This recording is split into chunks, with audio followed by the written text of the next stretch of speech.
I don't see a countdown yet. Aha.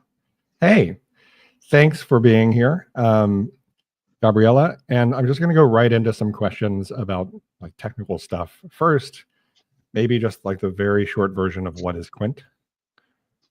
Okay, very short version. Quint is a specification language, or it's often called like formal specification language. That is like in 2025. It's modern, it's executable, and we just want to make it more accessible for everyone to use it. And it's a tool to make sure your system is correct and it's doing what it's supposed to do. Cool. So, as you can tell by looking at me, I'm fairly old, and I've been a software developer for a long time.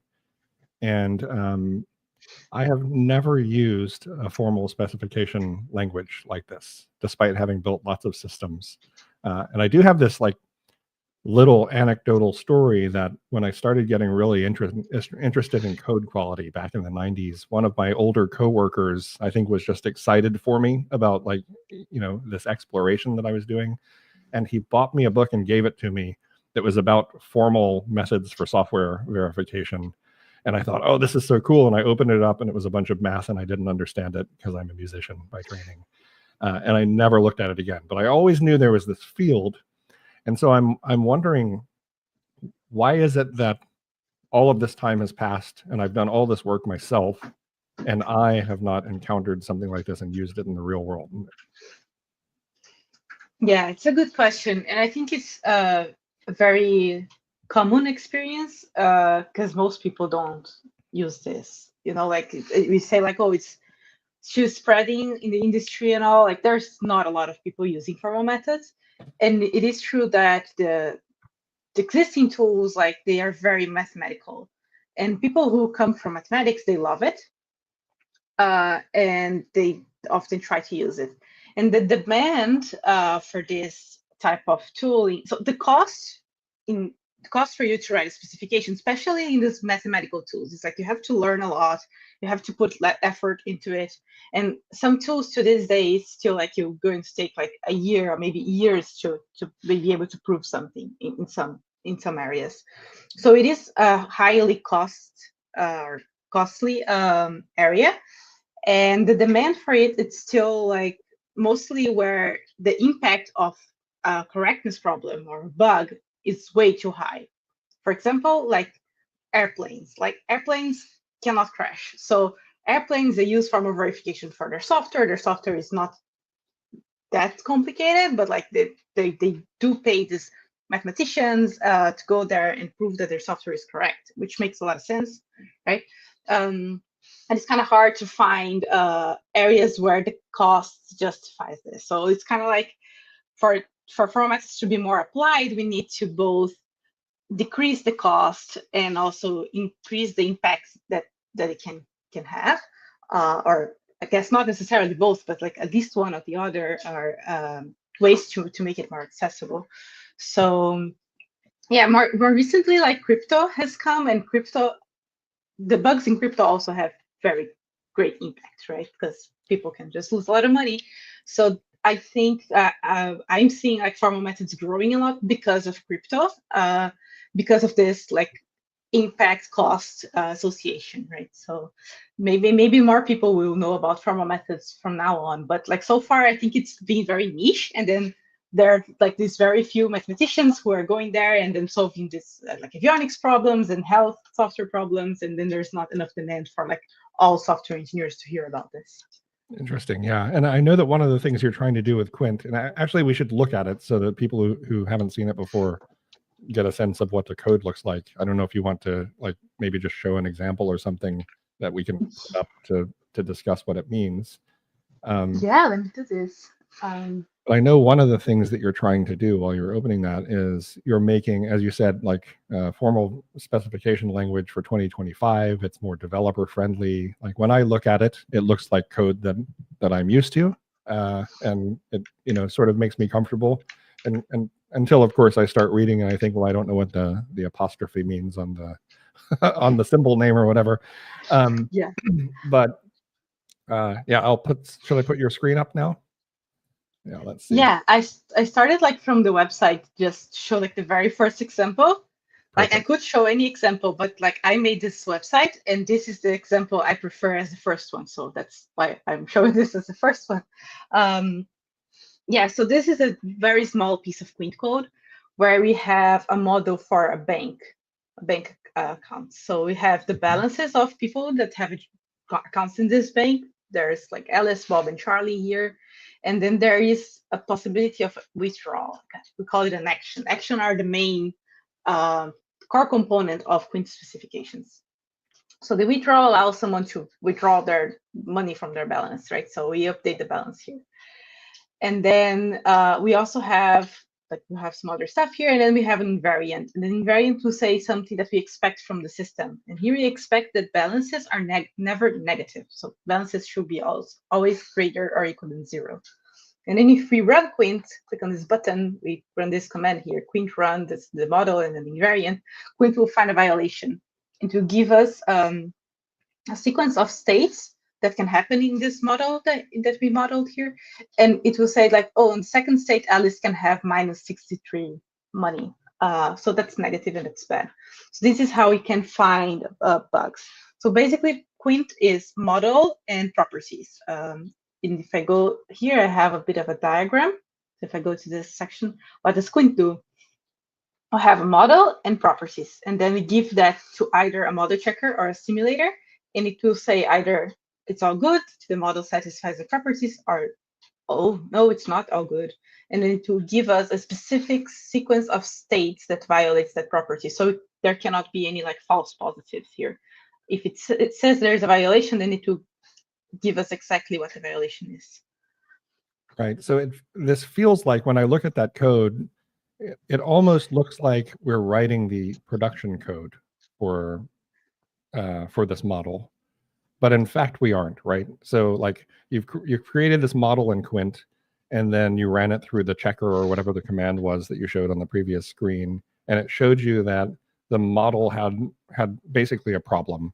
So is the idea that you're creating, rather than a document that describes the software you want to write, you're creating an executable document in Quint that everyone can look at and reason about, so that when you then send it to a production code programmer, they take it and like faithfully represent the model that you've created in a more executable, scientific way. Does that make sense? Yeah, it's precise. It's a more precise way, Yeah, right? precise. So yeah, usually people, so if I go back to the homepage, I have this comparison here of what's executable. One thing that Quint is executable. So usually people write their specifications, and people do write specifications. They can be like, some people call it design documents, right? So, oh, I have to come up with a solution for my system here where a user wants to withdraw money. I don't know. And then this person goes into a Google Doc and writes the design, and then asks their colleagues to comment on that, and they discuss it, and then, okay, this is the design, and then they go into code and implement that. Some people write their specifications in Markdown. So in crypto, we see a lot of that. Like you go into the GitHub repositories, they have a Markdown specification explaining the protocol, like you send this message, and then you can receive this response with this data types. And also like papers, right? So formal published papers, peer-reviewed papers, they also have sometimes pseudocode. So these are the current ways people usually do. And Quint can be better than that, because like here are some things, right? So first, it's very often that like when you go to a paper or you go to a Markdown specification, there are some missing definitions, because you're just like writing that. It's kind of literally like writing on paper, right? There's no checking, so you can write anything. So perhaps you forgot to, I don't know, I have here, say like, I don't know, account, but where is account defined? Oh, I received account as a parameter. But what if I like forgot, right? What if I'm referencing something that's not even here, and then someone wants to implement the code for that thing, for that protocol, and for that algorithm, and then they can't find it. Right. So, or you might use ambiguous language, like yes. I use the word username and you use the word account, or those aren't the right thing here, but, and then the reader has to make assumptions about what you really meant, right? Yes, and that is very common for like many specifications written in like English Markdown, papers, pseudocode. And then with Quint, you get like checked names, get types, and you can execute them. But then also code has this, right? Code, normal code also has this, but in code, you have to be more specific. So you have to go into detail. So, how does the user does a withdrawal? Like it sends a HTTP request of type post with these parameters. It goes to this IP address on this port. So there is a lot of detail you have to take care on the code that you don't have to think about it on the Quint side. Because on Quint, and then as you first said on just a bit before, you said this is not like a program you run, right? So Quint is not for programs. Quint defines just a model. So the model is just a state machine. So people often struggle a lot to understand what the model is. So I wrote this little section here. This is a model. You have states here. You start on the initial state, which is 1, and then you can go to state where the value is 2, and then 3 or 4 or 5. This is just like a state machine that we all know. Right, and this is a simple example state machine that just shows that there are states of numbers 1 through 5, and the only valid transitions are to increment by 1 to get from 1 to 5. Correct? Correct. Yeah. Yes. And the way you normally define a state machine is kind of like drawing something like this, right? So you draw some like arrows, some circles, and yes, and this is not very effective, right? Because if I want to do this increment for values from like 0 to 100, then I have to draw 100 circles. But Quint is a powerful language to enable that. So instead of having to draw all of this, you just write you have a variable x. You start init with x being equal to 1, and then your step, which defines all of your transitions. So all of the transitions in the system are those where x in the next state is equal to x in the current state plus 1. Cool. So every time we see this apostrophe or whatever you would call it, prime thing, that tells you the value of that variable in the next state is going to be this thing. Yes. So there is some different, since it is a language for state machines, it's a bit different than languages that we use to write programs. So what we decided to do in Quint is to separate what is different and what is not different. So most of the Quint code is very, very similar to your programming languages, especially like functional programming languages, right? Because if you're writing like imperative code or like use classes too much, then it's not going to be so similar, but like it's very similar to just a normal functional programming language.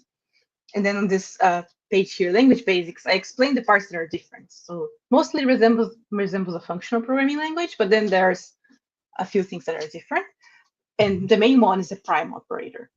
But this will be isolated into you won't see it all across your Quint spec. If I look at the real Quint specification, you will only see this like what will be equivalent to your main definition. You know, have the main in your program, and then you call some stuff there. You see the prime and a little bit around that, but then on your core definitions, you don't need to write them with the prime. It's what we usually do for specs to look beautiful and easy to read, is that we isolate this. Like we isolate this layer, which we call like the action layer, where the actions happen, and where we define the state machine, from the pure layer, where you only have functions that are just normal functions that anyone can read.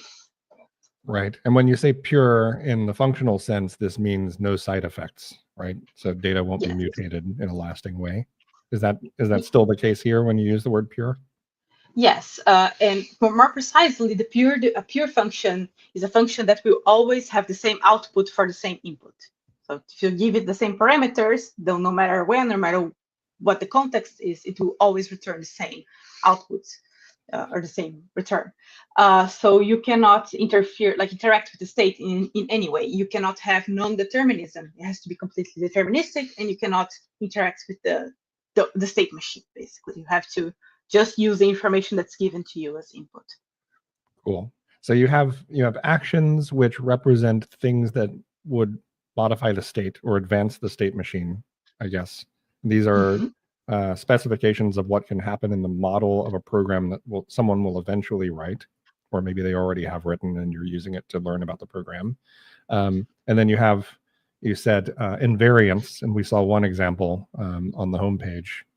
And I noticed that the run included like specifically pointing out that invariant and checking that specific invariant.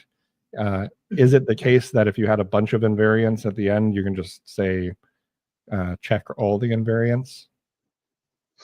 Yes, actually, so the tool itself, it will take an expression as input. So if you want to check multiple invariants, you have to say like no negatives and no stealing and no fire. I don't know. So you put like a conjunction with all of them. Okay. Yeah. Cool. And it occurs to me now, like now we see what this code looks like and understand basically what it does, without going too deep into the syntax. It's pretty clear to me now, what's happening here in this example.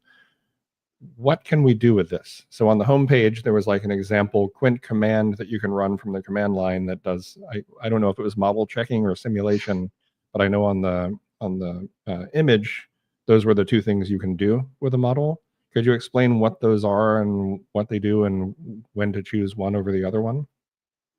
Yes, perfect. So yeah, in the homepage we have run, which is the simulator. So you have so in this getting started tutorial, I actually show how to do both. So this getting started, just walking through real quick, just explains how to install and how to set up your code editor. And then it just gives you this specification, the same one as the homepage, just a complete one for you to test your tools. So you have the full one here, doesn't have much more than what was there before. And then it shows how you can find a violation with the run command, and then how you can fix the issue, and then how you can verify the result. You can after you fix the issue, you can use the simulator again. But then if you want to make sure that you really don't have a bug, you have to run the model checker, because the simulator will only run like some samples, and you can tell it how many you want. By default, it runs 10,000 samples, but there can still be a scenario that it missed, right? So if it's a very, very specific scenario, you can still miss it, while the model checker will cover all possible scenarios. But the command is you just switch the word run for run the word verify. It might take longer, especially if you have a big model. In this case, it will probably take the same amount of time. But the run is kind of like just for you to get some confidence, and then you jump into the model checker to be 100% sure. Cool. So at the beginning of this, you were scaring me because you kept talking about math, and I'm not good at math. Haven't studied a lot of it, to be honest. But when I look at all this code, I feel like I do not have to be a mathematician or come from math in order to create these models. But it sounds like when we start talking about model checking, someone has to be a mathematician here, and maybe the hard part is down somewhere that I don't see it. Is that the right way to think about it? Yes, maybe. So yeah, model checking is complicated because the core thing about model checking is that it will make sure that you don't have this. So your invariant is satisfied on every possible state of your state machine. So you take that state machine, look at every single state, and make sure that your invariant is satisfied in all of them. And if you think about real systems, real programs, the state machine is huge. It's like impossible to think about every possible scenario. Even if you think about this like bank specification here, like if you try to draw a state machine for this, right? You have your initial state, and then you can either deposit or withdraw. With your deposits, you have like many accounts and then many different amounts in which you can choose. So you have to kind of constrain that state machine. So here I constrained it to only 3 addresses, and amounts are only 1 to 100. So it has like you cannot do deposits of 200 here in the system. This should be enough, right? If I think about it, it should be enough to find any bugs. There should not be a bug that happens if I deposit 200 that cannot be reproduced if I deposit 20, for example, right? So I have to think about this stuff to be able to have some sort of verification, because I have to think like, no, this is a scope. This scope is good enough for me. So this is hard. And then what the tools do, so it's hard to constrain your specification to something that the tools can handle. Because if you just put here 1 to a million, and then you put your whole like set of addresses from your bank that you have, it's not going to work, never, because it's with too many states to enumerate. So the tools, there are 2 tools. Okay, there are 2 model checkers. I have a bit of a write-up here. Nope, not this one. Here, model checkers. We have TLC and we have Apache. Right? By default, Quint uses Apache at this moment, and we are working on integrating with TLC. You can already use TLC. It's just not super amazing right now because the integration is not seamless. With Apache, it's seamless, so you can just go and run. TLC, and I'd like to explain TLC first because it's just easier to understand. Because for TLC, you don't have to be a mathematician to understand it. For TLC, it's like, what if you were going to implement a model checker? So if I am telling you, like, you have to make a tool that examines all possible states of the state machines and checks something at every state. What you do? What would I do? Yeah. Some really stupid thing that like loops through, like has tons of nested loops with data, just checking everything. Probably that's my first idea. Yeah, great. Like it's similar to TLC, kind of like. I don't want to talk shit about TLC. TLC is amazing, but the thing is, it's kind of like what our intuition would be to build a model checker as programmers, right? So we don't have like nested for loops. You have a queue of states to check. So you start from the first state, put that state in the queue. Then you go to the first state, check the invariant. If it holds, then you see all of the things you can do from like all the transitions coming out of that first state. And then you see the states you can reach from the first state, put them on the queue. Then visit each one of them, put more states on the queue, and then you have a fingerprint for each of those states. So make sure that you are not like doing rework, right? So if you visit a state that you already visited before, then you don't have to do anything else for that state. And then you want to like sort of like memoization of the result. Yeah, kind of like, and then you are, if you visit all the states and you cannot find new states, all the states that you find have the same fingerprints as the ones before, then you're done. Okay, that's cool. TLC. So don't have to be a mathematician to understand that. It's just explicit. So we call it explicit state model checker. It's enumerating all the states. So it's nice because it's predictable. We kind of like know the more states we have, the more time it will take to run TLC. So TLC is the most used model checker. So it's a model checker for TLA plus. I haven't talked about TLA plus yet. So context, Quint is based on TLA plus, which is a specification language, formal specification language existing since the 90s. And it's widely used. It's just used by Amazon, Microsoft, Intel, and Elasticsearch, a bunch of cool companies. It's very mathematical, super cool. I love it, but yeah, you kind of like have to be into the maths to use it a bit. And it has these 2 model checkers, and then Quint. We made Quint basically is just this. You can see it as just syntax sugar on top of TLA plus with brand new tooling. So the language itself is just syntax sugar on top of TLA plus, but the tools that come with Quint are very different than the tools that come with TLA plus. So there's like an additional like added value. And the syntax TLA is just Plus was created by Leslie Lamport, right? By Leslie Lamport, yes. Yes, the legendary distributed systems engineer and thinker and inventor, and also the person who created LaTeX, the like academic markup language. Pretty amazing what Leslie Lamport has created over time. Like I actually didn't realize that he had done this, and it's just like yet another thing.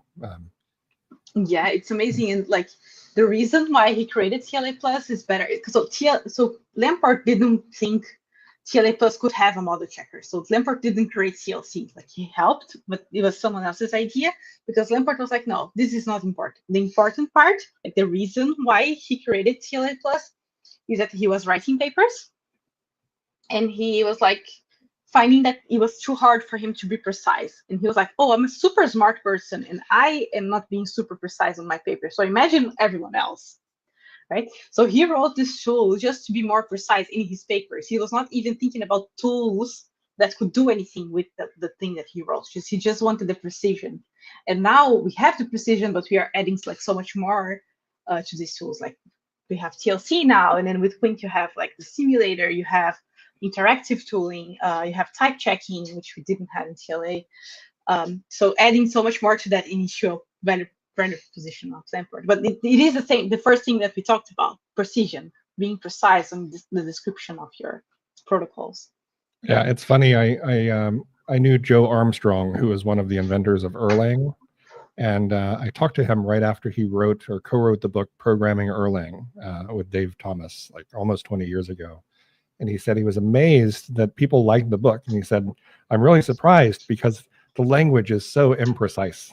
He was so annoyed by it because it was just this like rambling, friendly prose.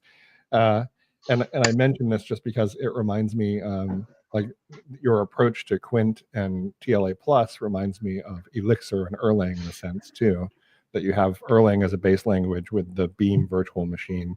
And then Elixir has come along and created not just nice syntax sugar, but I think like what really won over the Erlang community and has made Elixir the de facto language now is all of the modern tooling. Like it feels like a modern language. And if you look at Erlang code and you look at TLA plus code, they kind of share this old clunky, I love it because I'm old, but they share this old clunky syntax, you know. But the tooling is what really did it and you know made Elixir take off.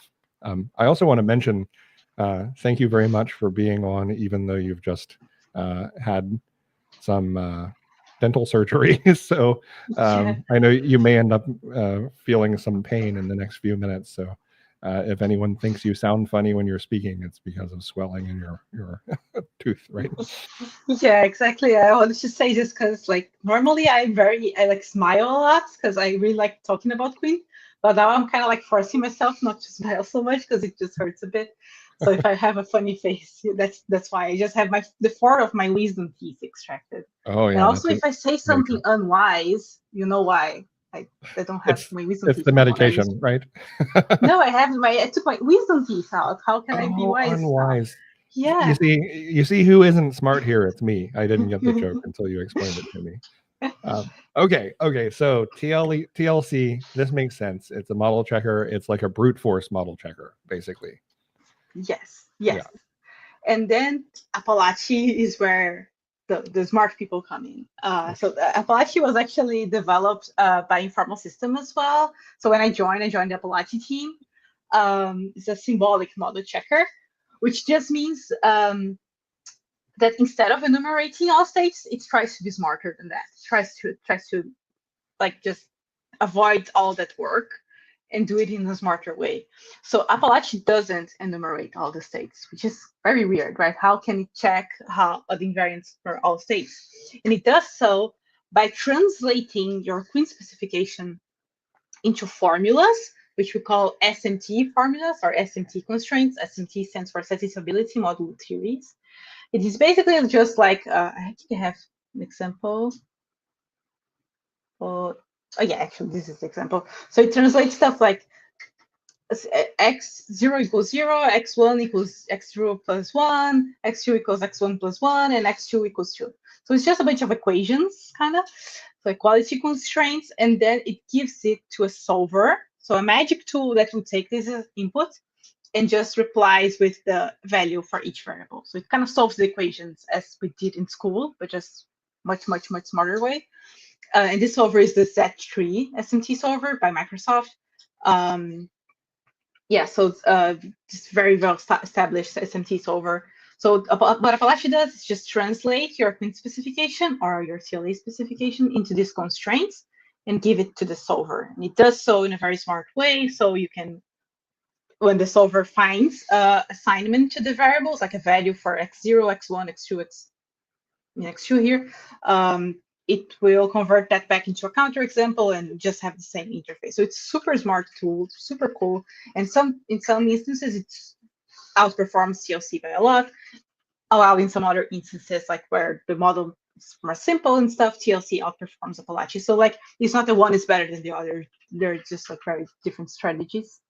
I see. Is there a case to be made that TLC could be safer if you can deal with the performance hit of brute forcing the entire model? I wouldn't say it's safer. No, it's like the same thing you get from both of them. The only constraint by Apalache is that you can only do this for executions of a certain lane. So it's a bounded model checker, as we call them.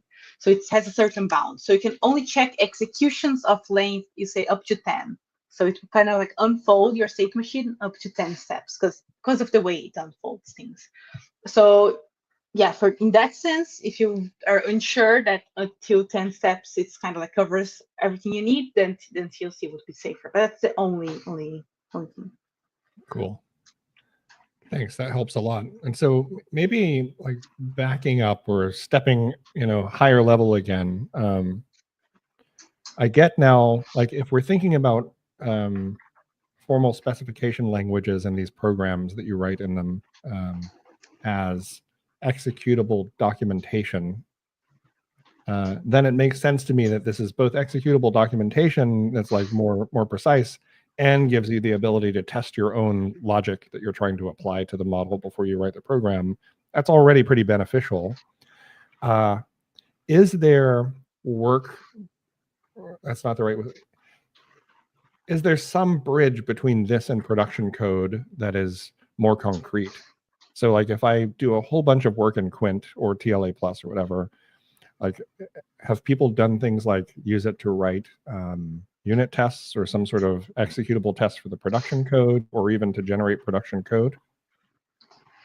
Yes, good question. So this like bridging, it's even the sentence is kind of like used everywhere. When you're researching formal methods, use the sentence a lot, like how to bridge the gap between formal methods and production code and implementation, right?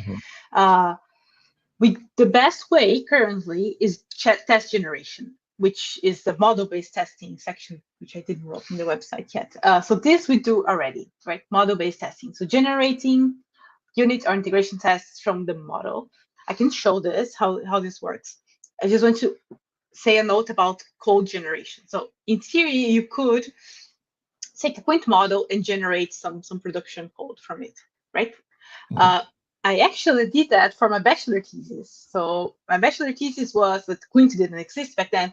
I generated Elixir code from TLA plus models. Okay.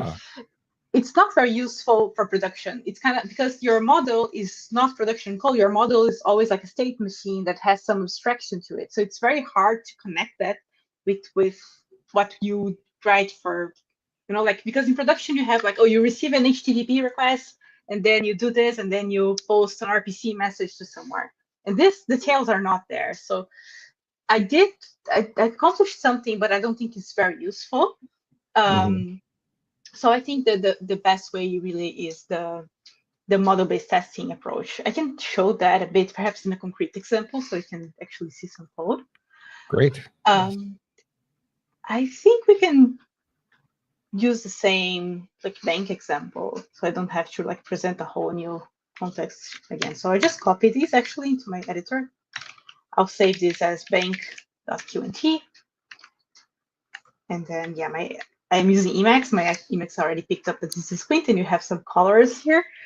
Yeah, so this is the editor. I'll also open right here a terminal, and I'll go into this folder.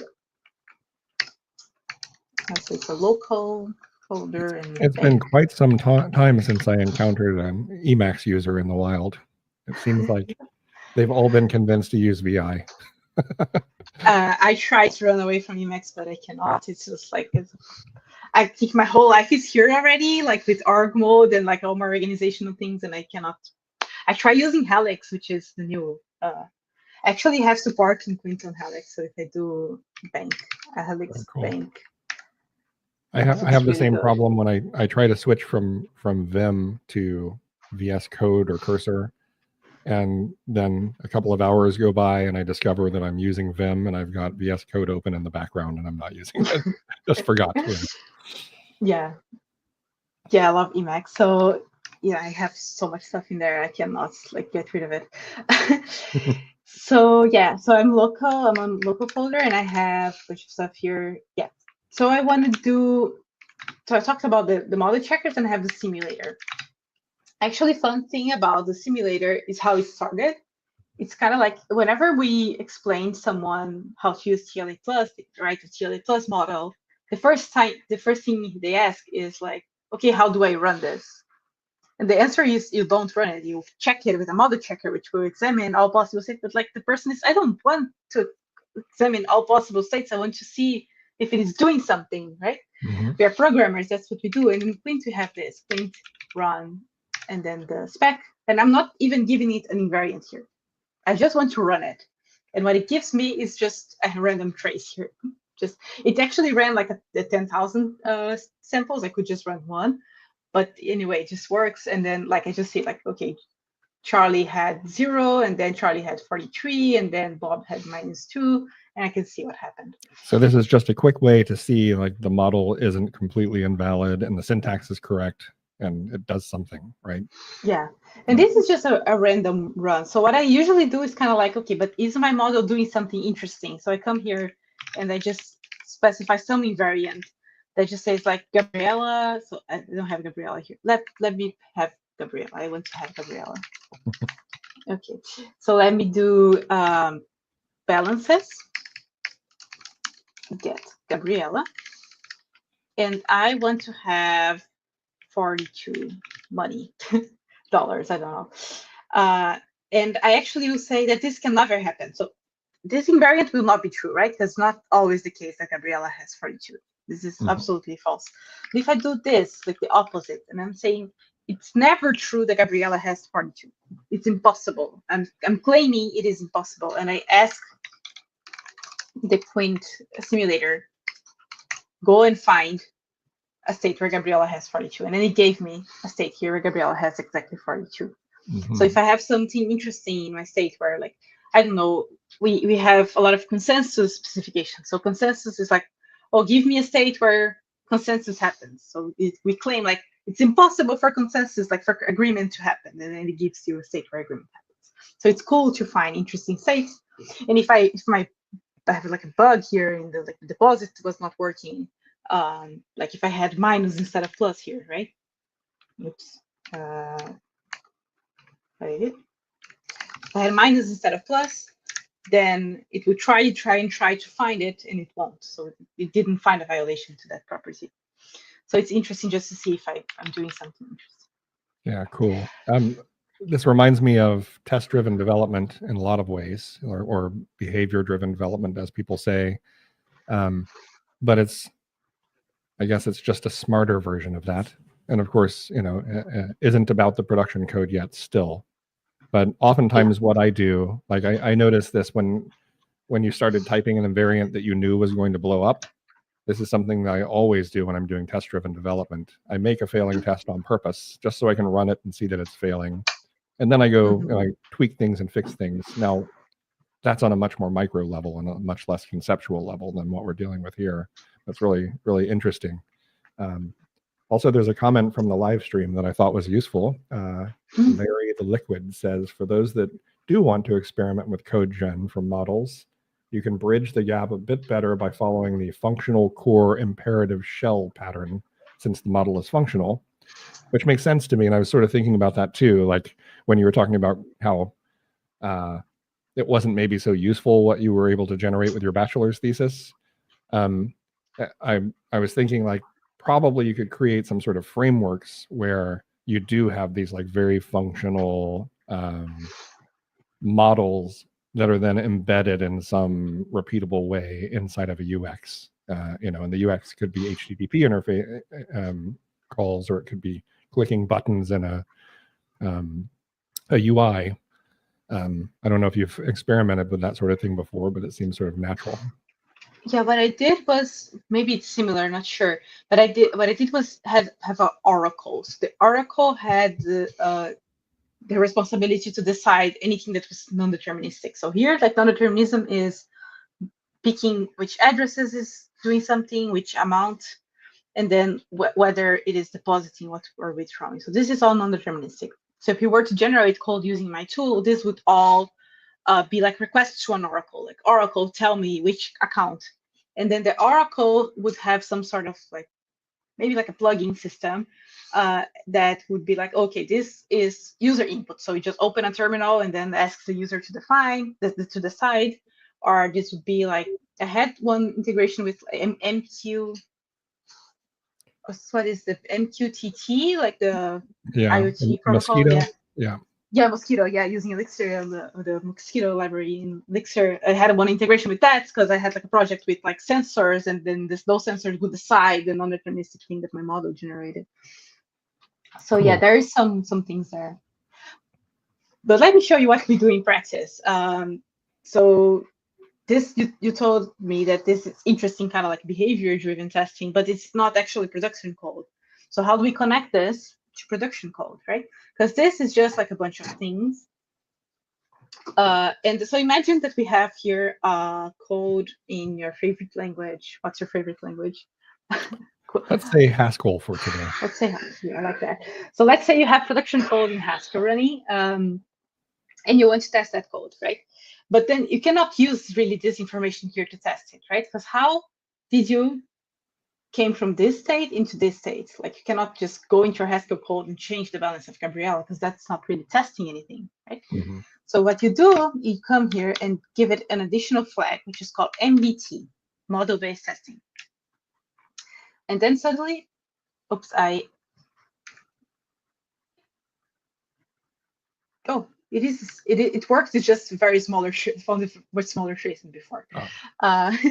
Yeah, if I want the same trace, I can copy the seed here. So let's take the big one. Okay, so now I have the same one as before, just a bigger seed. And then it has two additional fields, the action taken and the non-dat picks, the non-deterministic picks. So it's saying that in order to come from this state into this state, it picked the action called withdrawal. And then the value for account was Alice, and the value for amount was 43. So now you can go in your Haskell code. Can you start from an empty bank, right? So start from your empty bank on Haskell. And then, so this is not interesting, just in it. But then for the next one here, you call withdraw Charlie 13. And then you examine the result of your Haskell code and see if it matches this. Cool. So you could then generate in your Haskell code, you mean in some sort of unit tests, I assume, not in the production code. Yes, unit tests or integration tests for your Haskell, but you call, in Haskell, you have a function called withdrawal that takes parameters. So you call that function, it's called a production function inside your test, right? Or you can also do this in production. I don't know if you have an API for withdrawal and for deposit, you can call the API and see the results, right? So yes. So you could even use it against existing like live APIs with test accounts if you wanted for like continuous monitoring, which is something I think people don't do enough of. It'd be interesting to do it with this sort of formal backing. That's cool. Yeah, so if you feel like, oh, I want to write a test that runs in production where, I don't know, like a specific thing happened. Like, I don't know, but it's a system where like a e-commerce. And I want the state where Gabriela has a sneaker on the cart and has some balance of $42 and has a login from the, so if you give it a specific state, you tell Quint Simulator to find that state for you. It will give you a trace of how to reach that state, and then you can use it as a test. And then you can also verify your property on each one of these states here, like in your production code as well. So it's mostly like a way to drive your code into interesting states by using what you found with the Quint model.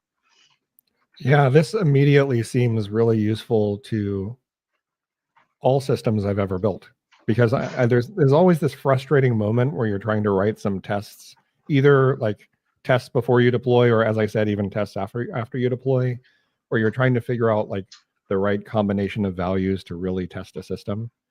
And here you have something that just generates it for you. Super cool. Yeah. And how we do this in practice, because of course we're not going to like parse this. We do have this alt ITF flag, and then you give it a file. So for example, call it a ITF or JSON. And then if I go cat this file, it's just a big JSON with that same information. And it uses this ITF format, informal trace format. And you can parse that from your favorite, like from your language where you want to write the test in, and then just use the values here. For us, we already have one like third library where you can just parse it automatically. So you can just in Rust for now, at this point, you can go there and just say like what your data structure is, which is just kind of like the balances is a map from address to amount. And then the Rust will automatically parse this, and then you can use that in your test. So this is, we've mostly been doing this with Rust, this model-based testing with Rust. That's why we have this library already. And we just have, we've done a bunch of those already. Like it works, you can generate like 10,000 JSON files like this. You iterate over the 10,000 files, run all the tests, and then you can convince yourself that your model is equivalent to your implementation. Cool. And so because you have this ITF format, you could write a parser and then generate code in any language or execute these things in any language. Yeah, nice. So super easy to parse. It's a very simple format.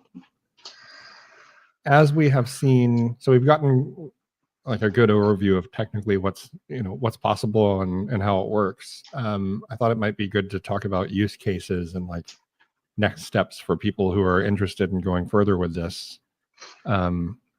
Selfishly, that's obviously me, so I'm already inspired to play with this. But I've heard you say, I've got a few different questions here. So the first one, I've heard you talk about using Quint as sort of like a mental notepad or something, like when you're learning a domain or learning a new system. Could you talk about how you do that? Yeah, this is something new that we've been starting at Informal. I have a colleague of mine that's doing that right now for a new consensus algorithm. He just gave me some feedback this morning that is working well. But the idea is basically I go and read a paper. And I don't know if it's a Gen Z thing, but my attention span for reading papers, it's awful. So I tend to like, I'm not sure if I'm understanding something or not. And I use Quint as my like notepad as my pen and paper. So instead of like writing notes in plain English or something, or like highlighting stuff on the paper, I just come to Quint and write the definitions on Quint and then try to validate my thoughts. And then the good thing is that if you can be precise, you can validate that you are understanding. And I run my specs and I run them over invariants that are expectations of mine, and then I can see if it's happening or not, and if my definitions are precise or not. Often it's kind of frustrating because you kind of end up finding a bunch of imprecisions on the papers or on whatever documentation you're writing. And you're just like, oh no, these guys are not being precise enough. How am I supposed to understand this? But just that you find this, and then that you can kind of like gives me confidence that, okay, I have this understanding, this part of information is missing. I can ask them maybe for this part, but I can be much more confident from what I actually understood. And there's also a quote that Lampert likes to use. It's actually not from Lampert. It's from Dick Gustafson, something like that, which is writing. It's nature's way of letting you know how sloppy your thinking is. Because we are reading papers, we are like, oh, I'm super understanding this. I'm sure, like, I get it now. But then if you come here and try to write a Quint spec for it, perhaps you didn't really understand it. So, like, writing the Quint spec is a really good exercise of understanding things. And it's not hard because you go on the paper, you have pseudocode, you have definitions. You come to Quint, you write those definitions. Oh, what is making a deposit? What is, maybe I can show. I don't have it downloaded, but I can open the Mysticeti specification, which was my first experience with something doing this. Because Mysticeti is a consensus algorithm, and it's really hard. And I didn't know anything about consensus algorithms. I just jumped straight into this super complicated one. And it was amazing to write that in Quint. So I was basically reading the paper. I can perhaps open the paper here. And yeah, so I went to scroll down into the pseudocode. Yeah, so I have some pseudocode here, get proposer block, so I went and started writing. It's kind of hard to understand this pseudocode though, because it has some stuff that's not very well explained. So I was writing this pseudocode and like text around it that explain things and writing those definitions here. So if you see those definitions in Quint, they are very like one-to-one to do the stuff on the paper, and then started trying to connect things and see how they worked. And I had many, many, many iterations of this. So I would write something that was not correct, and then it wouldn't work. Then I went back to the paper, went back here, looked at the example, and then the amazing thing about this paper is that they have on Appendix A, they have one specific example. So here is like, first this happens, and then the direction rule is called, and then it marks this as this. And this is exactly what I can observe in my Quint execution. So I went here. So if you look at this exact piece of text here, these 4 paragraphs, and compare it with what I wrote here, it's the exact same. I even quote parts of the text here. Oh, so that's great. Yeah, so the rounds 5 and 6 are just incomplete, and then I just check that are incomplete, and then L4D, L4C, L4B are marked as commits by the direct decision rule. Then I check that they are marked to commit by the direct decision rule. Check each one of them. And then if there's something like in my model that is not happening as the paper describes, then the Quint will say like, oh no, this is not true. And then I go into the paper, check that my expectation is correct, and try to understand why.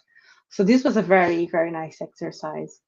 Yeah, this is an amazing example. I think just this GitHub repo and that paper would be enough to like really educate me on how to think about using Quint and specification languages. That's great. I'm gonna do this as homework afterward. Glad you liked it. This here, this test is also part of the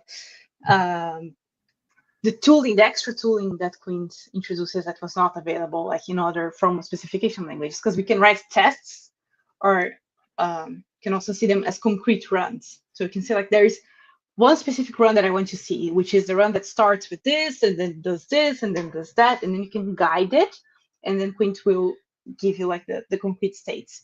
You can have non-determinism here if you want. I don't have it in this case. It's just a very deterministic run, and I can make sure that like it's a test, right? You don't have tests in formal methods, because why you need tests? You do need them because to make sure that you're right. You can check things that you're writing. Just for the same reasons you need tests in the code, just to make sure that you're writing the correct stuff.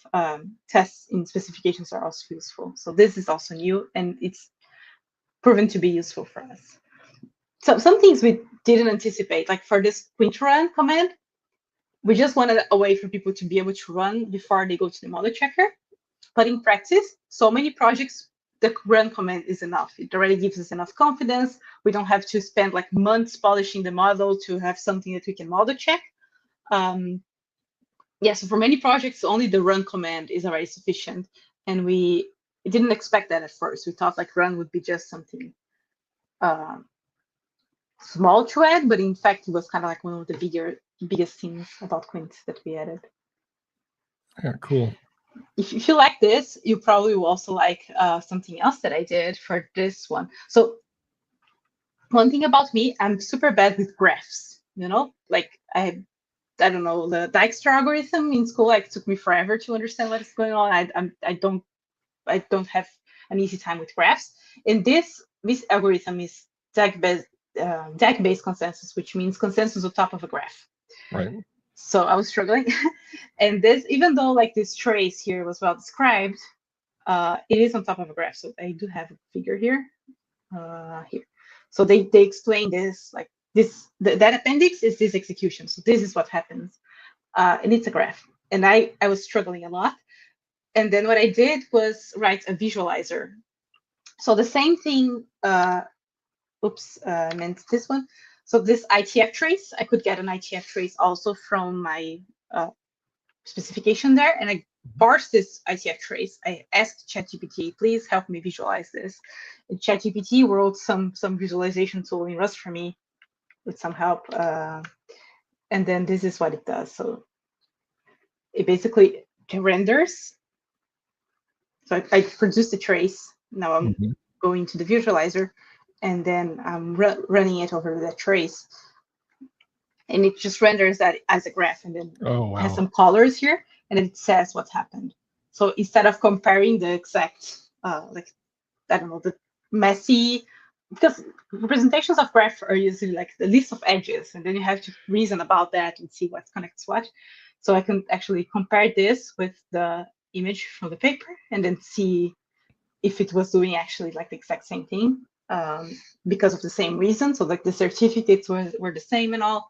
So this was like the most useful part for me. And it was really not a lot of work. It was kind of like one afternoon of me iterating with ChatGPT and getting it to figure out how to parse the ITF. So That yeah. is cool. You're right. That sparks my imagination. And you also mentioning ChatGPT leads me to maybe a last question for you, which is I've been thinking a lot, like all developers, I've spent way too many hours messing around with LLMs and code generation since the LLM craze started.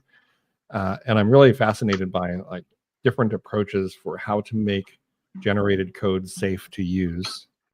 And safe could mean like literally safe, or it could just mean like it's not wrong. So some problems it doesn't, safety isn't literally a problem, but yeah, I've been thinking things such as strong typing systems probably can generate better code. For example, if something compiles in Haskell, it's more likely it's correct than in other languages, just because of the typing system. Providing test cases, like I did one hack where I had a thing that watched a directory, and when I typed a new unit test, it would have the LLM make the test pass until all the tests pass. So you're just doing test-driven development, but not writing any production code. Then I've been thinking about things like ontology languages like OWL and other things like that give you like formal definitions of logic and reasoning. But it struck me as I started learning about Quint that maybe Quint specifications would be something you could pass to an LLM, perhaps even with like tool integration or MCP or whatever that is, where you're like iterating with an LLM for it to create code that actually satisfies the model or the specification in the Quint. Have you thought about that, or is anyone doing something like that? Yeah, I thought about that. We thought about like the two different directions, right? Going from Quint to code and going from code to Quint. We done coming from code to Quint a bit. I can talk about that a little, but perhaps first on your question about going from Quint to code, we haven't. I don't think we've done anything like that, and I cannot remember. But there must be some. I'm sure there are people using like formal methods in that context. Not Quint though.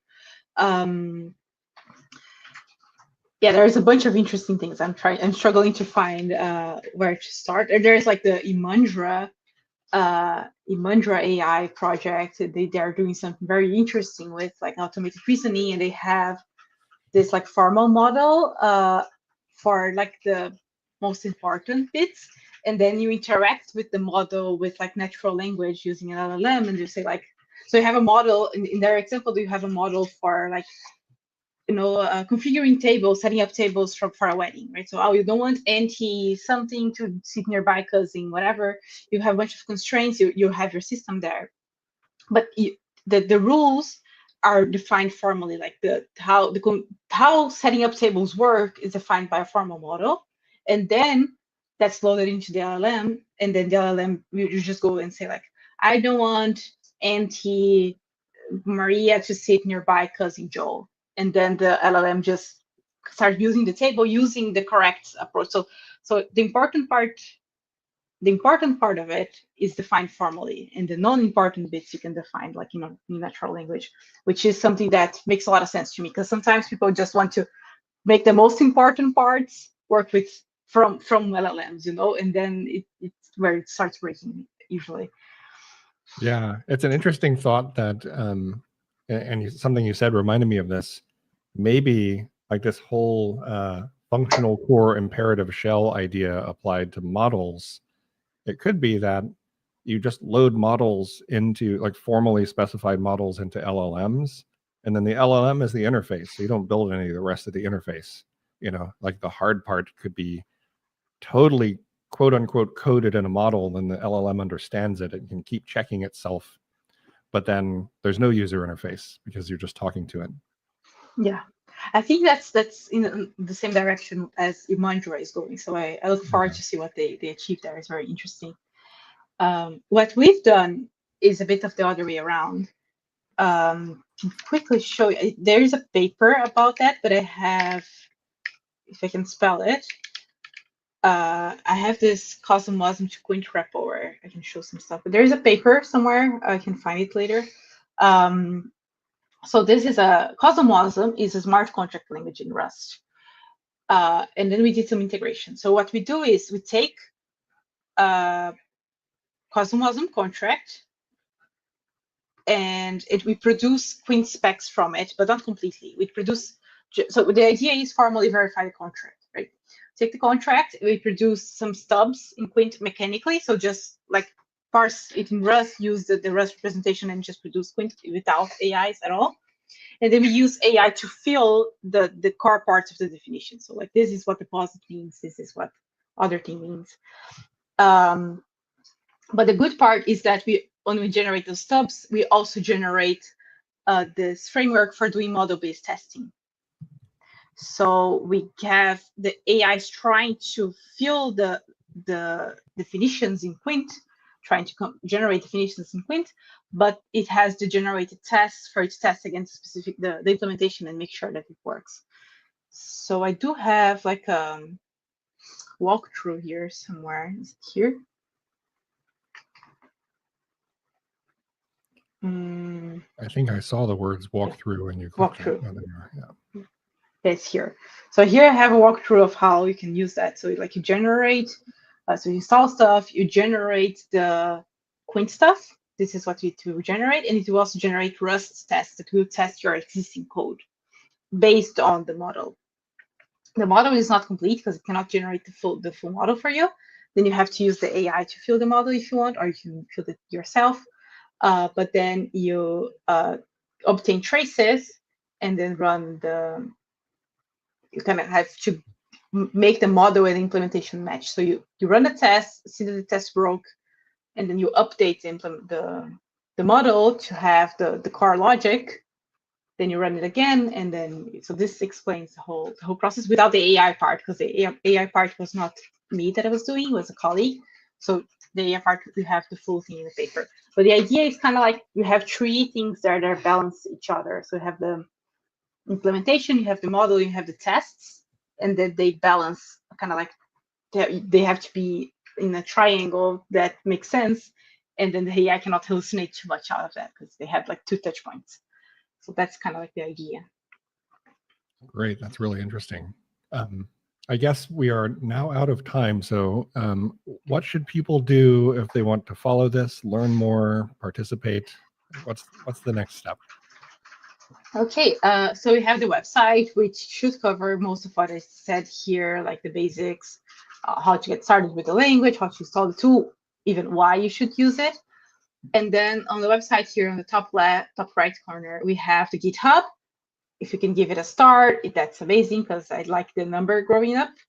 And you can have the issues, you can open issues with questions, and you can also have discussions here. So this is like a forum thing on GitHub. So feel free to open discussions here.